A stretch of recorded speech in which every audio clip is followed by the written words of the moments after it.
Hello అండి, hi అందరికీ, good morning అండి. ఎలా ఉన్నారండి? అందరు బాగున్నారా అండి? అందరు తిన్నారా? టిఫిన్లు చేసిరా అండి? ఏం టిఫిన్లు చేసిరు? నేనైతే రోజు పిల్లల గురించి మాట్లాడదాం అనుకుంటున్నానండి. పిల్లలకైతే హాలిడేస్ ఇచ్చేసారు, స్కూళ్ళకి కాలేజీలకి ఎగ్జామ్లు అయిపోయినాయి. పిల్లలకైతే హాలిడేస్ ఇచ్చారు, సమ్మర్ హాలిడేస్లు. ఈ సమ్మర్ హాలిడేస్లలో పిల్లలని కొంచెం తల్లిదండ్రులు అయితే జాగ్రత్తగా చూసుకోండి. వాళ్ళ సరదాల కోసం వాళ్ళ ఆటల కోసం పిల్లలని చెరువుల దగ్గరికి కానీ, ఇంకా బావుల దగ్గరికి కానీ, బీచ్లకు కానీ ఒంటరిగా మాత్రం పిల్లల్ని ఎక్కడికి పంపించకండి. ఎందుకంటే నిన్న చూస్తూనే ముగ్గురు ఆడపిల్లలు, ఇంటర్ అమ్మాయిలు, 10th క్లాస్ అమ్మాయిలు, ముగ్గురు ఒకటే కుటుంబానికి చెందిన అన్నదమ్ముల పిల్లలంట. అలా వాళ్ళు హాలిడేస్ ఇచ్చిరని ఇంటికి వచ్చారు. ఇంటికి వచ్చి వాళ్ళు సరదాగా ఆడుకుందామని ఇంటి దగ్గరలో ఉన్న చెరువు అది బాబు మరి తెలియదు, కానీ అక్కడికైతే వెళ్ళిర్రు. వాళ్ళు సరదాగా ఆడుకుందామని వెళ్ళి వాళ్ళ ప్రాణాలు అయితే విడిచిపెట్టిరండి. కాబట్టి పిల్లల్ని మనం ఎంత జాగ్రత్తగా చూసుకోవాలంటే ఈ సమ్మర్ హాలిడేస్లలో అంత జాగ్రత్తగా చూసుకోండి. వాళ్ళను అస్సలు బయటికి అయితే పంపించకండి. ఒంటరిగా అస్సలు వదిలిపెట్టకండి. అబ్బాయిలైనా సరే, అమ్మాయిలైనా సరే, ఎవరిని కూడా వదిలిపెట్టకండి.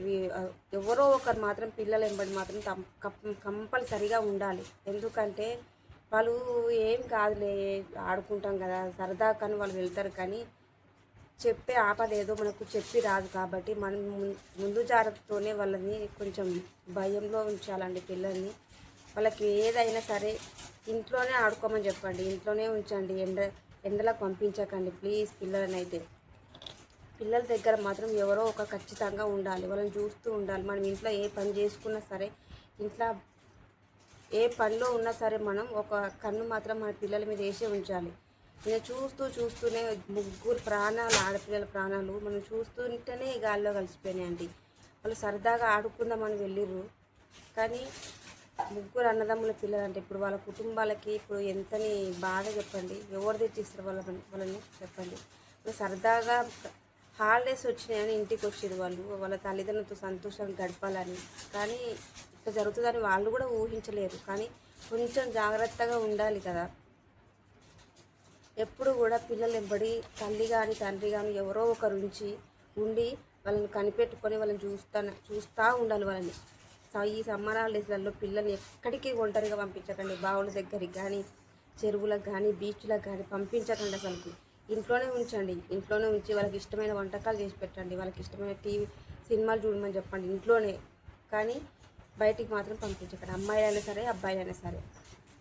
ఇట్లాంటి ఘోరాలు మనం రోజు చూస్తూనే ఉంటాం, కానీ అది మన దగ్గరకు వచ్చే వరకు మనకు అర్థం కాదు. కాబట్టి అందరూ కూడా తల్లిదండ్రులు, ఇంట్లో అందరూ కూడా కొంచెం కన్ను మాత్రం పిల్లల మీద వేసి ఉంచండి. మొన్న ఒక చిన్న పిల్ల మాత్రం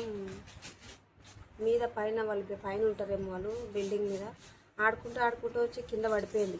ఒక అంబాడుతున్నట్టున్న పిల్ల, కొంచెం అంబాడుతున్నట్టు చిన్న పాప పైనుంచి కింద పడిపోయింది.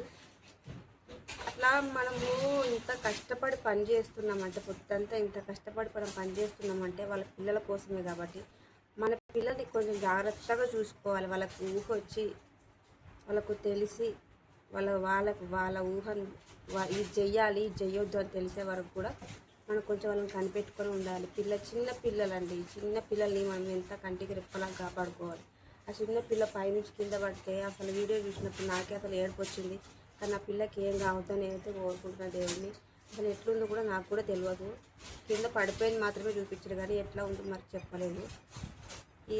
మళ్ళీ సమ్మర్ హాలిడేస్ అయితే పిల్లల్ని అయితే ఎవ్వరిని కూడా బయటికి పంపకండి.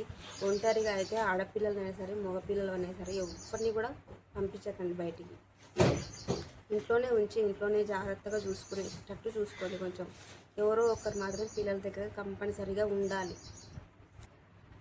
పెద్ద పిల్లలే కదా, ఏం కాదులే, వాళ్ళకి తెలుసు కదా, వాళ్ళకు జ్ఞానం ఉంది కదా, వాళ్ళకి తెలుసు ఇది చెయ్యాలి, ఇది చెయ్యొద్దని, వాళ్ళు తెలుసులే, వాళ్ళు చూసుకుంటారులే అని అనుకోకండి. నిన్న 10th క్లాసు ఇంటర్మీడియట్ అమ్మాయిలు వాళ్ళకి తెలియదా? వాళ్ళు తెలుసు కదా, కానీ వచ్చే ఆపద మనకు చెప్పి రాదు. కాబట్టి వాళ్ళకు కూడా తెలియదు. వాళ్ళు సరదాగా ఆడుకుందామని వెళ్ళిర్రు.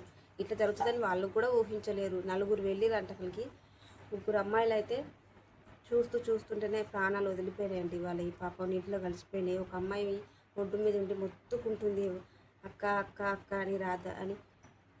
కానీ అయిపోయింది, అప్పటికి వాళ్ళు చనిపోయారు. నేను చెప్పేది ఏంటంటే పిల్లల్ని